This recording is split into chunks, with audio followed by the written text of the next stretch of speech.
गुरुमुखो, सभी को प्यार भरी राधा स्वामी जी।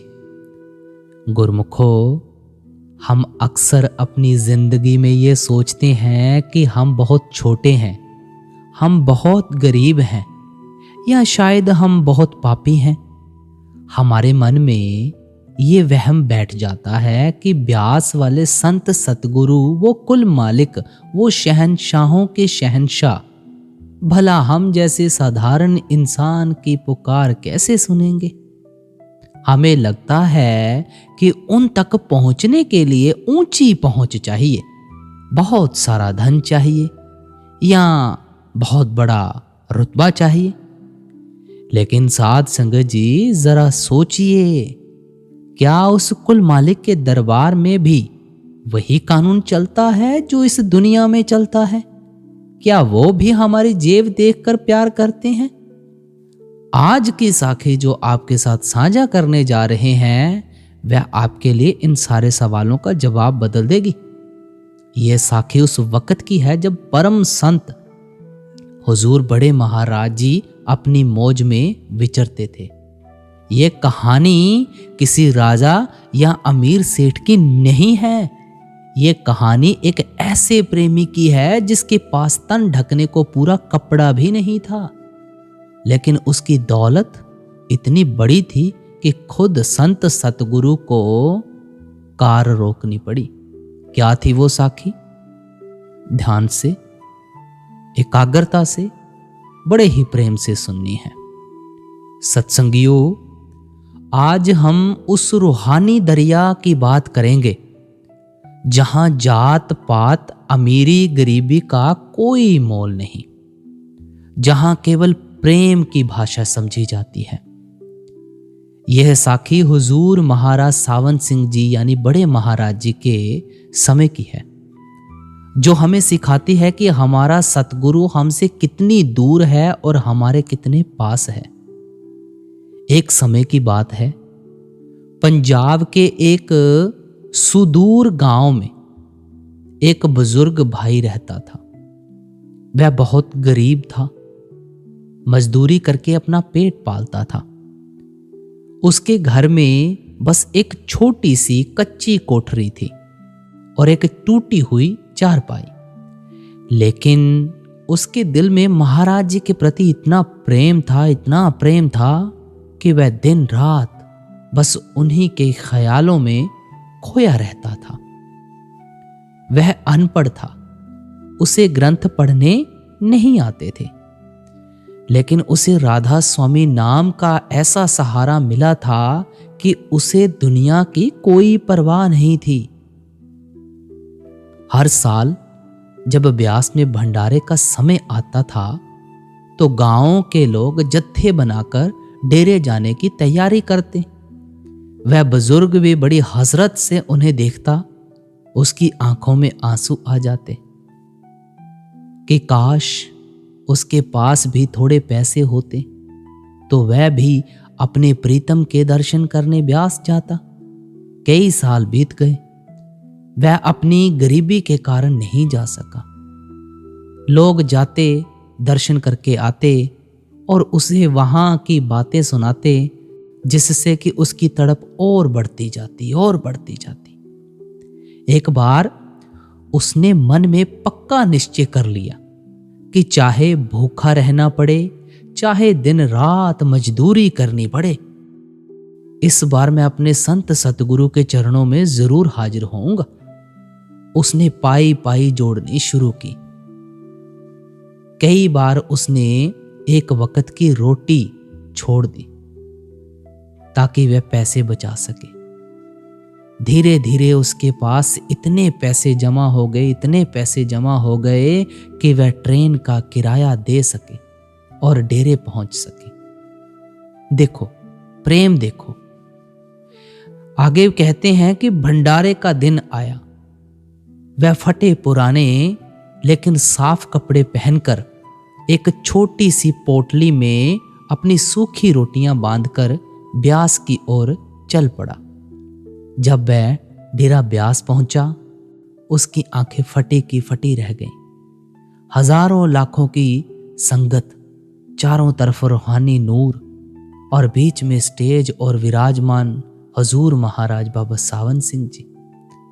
उसे लगा जैसे वह स्वर्ग में आ गया हो। सत्संग शुरू हुआ। वह प्रेमी बिल्कुल लास्ट में बैठा हुआ था।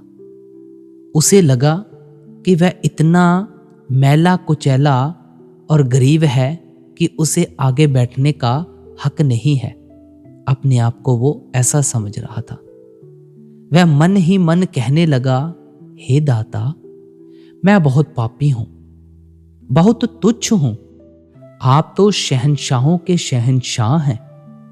मुझ जैसे कंगाल पर भला आपकी नजर क्यों पड़ेगी? पर मेरी खुशनसीबी है कि आज मैं आपके डेरे में आया हूं। उसके बाद सत्संग समाप्त हुआ। महाराज जी अपनी कार में सवार होकर रिहाइश की तरफ जाने लगे। संगत की भारी भीड़ कार के पीछे राधा स्वामी पुकारती हुई दौड़ रही थी। वह बुजुर्ग प्रेमी भी दूर किनारे खड़ा होकर हाथ जोड़कर रो रहा था।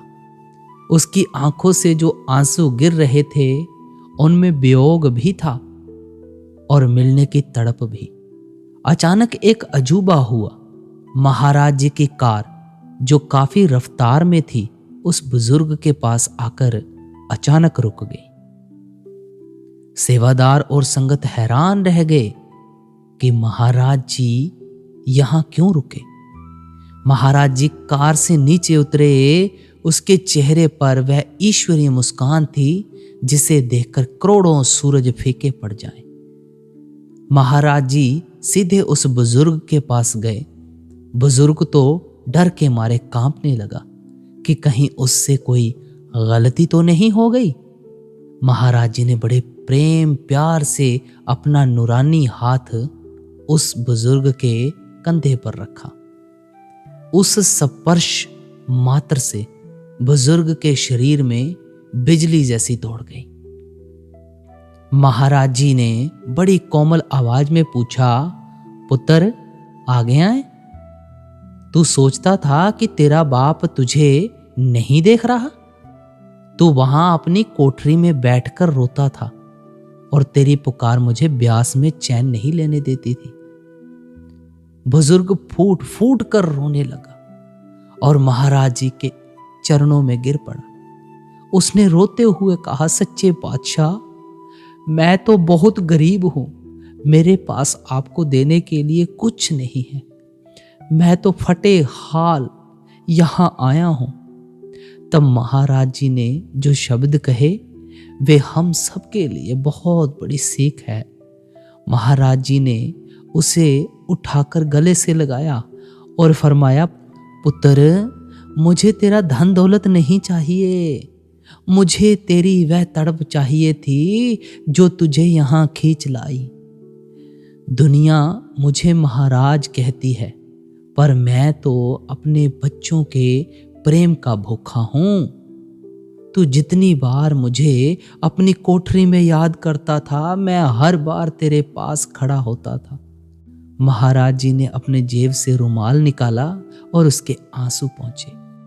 उन्होंने उसे अपने पास से प्रसाद दिया और सेवादारों को हुक्म दिया कि इसे खास तौर पर लंगर खिलाया जाए और इसके रहने का इंतजाम किया जाए। वह प्रेमी निहाल हो गया। उसे समझ आ गया कि गुरु शरीर नहीं होता। गुरु तो एक शक्ति है जो हर पल अपने शिष्य के साथ रहती है, चाहे वह दुनिया के किसी भी कोने में हो। तो गुरुमुखो, यह साखी हमें बताती है कि भक्ति में चालाकी नहीं चलती। मालिक को रिझाने के लिए बड़ी बड़ी कोठियों या पैसों की जरूरत नहीं है, बिल्कुल नहीं है। उसे तो बस एक सच्चा दिल चाहिए। अगर हम अपने घर में बैठकर भी पूरी श्रद्धा से सिमरन करते हैं और उसे पुकारते हैं, तो वह मालिक हमारी पुकार सुनता है। आज हम सब भी यहाँ बैठे हैं। हमारे मन में भी बहुत सी उलझने होंगी, बहुत से दुख होंगे, लेकिन याद रखना, हमारा गुरु हमसे दूर नहीं है, वह हमारे अंग संग है, बस कमी हमारी पुकार में है। अगर हम उस बुजुर्ग प्रेमी की तरह अपना सब कुछ उसे सौंप दें तो वह खुद चलकर हमारे पास आता है। हुजूर महाराज जी अक्सर फरमाते थे कि सिमरन वह चाबी है जो हर ताला खोल देती है। भजन सिमरन में जो आनंद है वह दुनिया की किसी दौलत में नहीं। इसलिए प्यारे भाइयों और बहनों, अपनी रूह की पुकार को बुलंद करो। 2.5 घंटे सिमरन भजन को नियम से दो। जब हम अपने गुरु को याद करते हैं तो असल में गुरु हमें याद कर रहा होता है। इस साखी का सार यही है कि गुरु कभी अपने बच्चे को अकेला नहीं छोड़ता। वो तो कुल मालिक है, वह घट घट की जानता है। हमें बस उस पर भरोसा रखना है। जैसे उस गरीब प्रेमी की झोली महाराज जी ने खुशियों और प्रेम से भर दी, वैसे ही वह हम सबकी झोली भी भरेगा। अंत में बस यही विनती है कि दाता हम सबको नाम की दात बख्शे। जिनको नाम की दात बख्शी हुई है उन्हें 2.5 घंटे सिमरन भजन करने का बल बख्शे, सिमरन की शक्ति दे और अपने चरणों से लगाए रखे। और एक बेनती करूंगा छोटी सी, यहाँ पर जो आपको साखियाँ शो हो रही हैं इन्हें भी आप ज़रूर देखिएगा। बहुत प्यारा माहौल बनेगा आपका। सभी को राधा स्वामी जी।